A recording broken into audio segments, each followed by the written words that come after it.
interesting that how the Torch Festival started. It might be fake actually.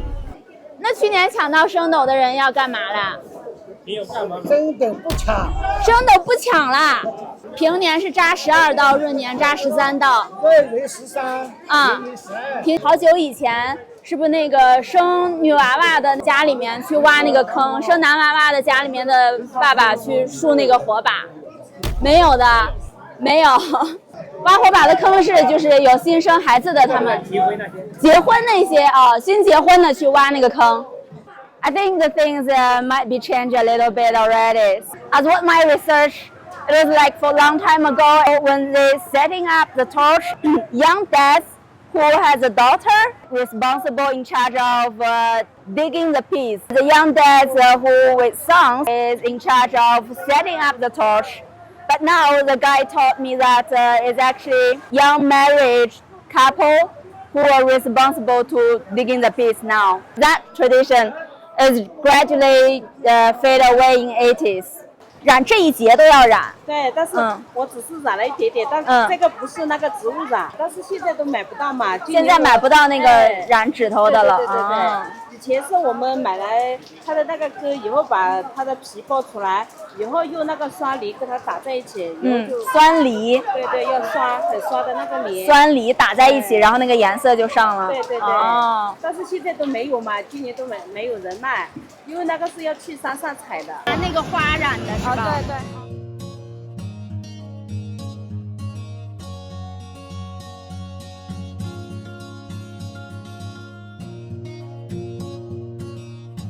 Before uniting the 6th tribe, the lords of Nanzhao Piluoge, he invited the other 5 lords come to a banquet. During the feast, he set up fire to the building, so it trapped the 5 other lords of the tribe. One of these wives, she came to rescue her husband, but of course it was too late. She just grabbed the body at the end and jumped into the Erhai Lake. This is kind of the story of how this Torch Festival started, honoring her bravery and sacrifice. However, a Chinese modern scholar Yu Guoen, he checked all the historic materials and he found no evidence to back it up. So how did this Torch Festival come about? Is there any similarity with the Midsummer Festival in Europe? Actually, the ancient worship and fear of fire, that is basically where all our fire-related rituals come from. Our ancestors used fire for warmth, cooking, and scare off the wild animals. Fire was the most important weapon for them to conquer and reshape the natural. Fire also gave them the warmth, stress, and happiness, right? But wildfire brought the disaster. Back then, no one could explain how that happened. So they believed it was the power of the gods. This is how the Torch Festival began at the very first age. In the second step, as agriculture developed, by the late of June in lunar calendar, the wheat harvest was done. The corn weeding was finished, the rice in the lowlands and hills hadn't had yet, and the mountain buckwheat was ripened but not yet ready to pick. It was a perfect time for the Torch Festival. People gathered to pray a good grand harvest and healthy livestock. Over time, so the agricultural rituals become a big part of this festival.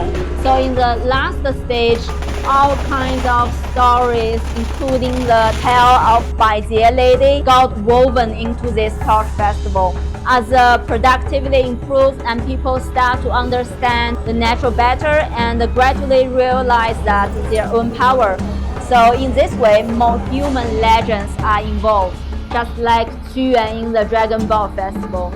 So what's the interesting thing is like the historical records for this kind of story all comes from the Ming and Qing dynasty. At that time, the Confucian ethics and value of the Han people from the Central Plain were being heavily promoted in Yunnan. So most of these legends revolved around the topic of loyalty and chastity. The festival we see today has gone through a long period of development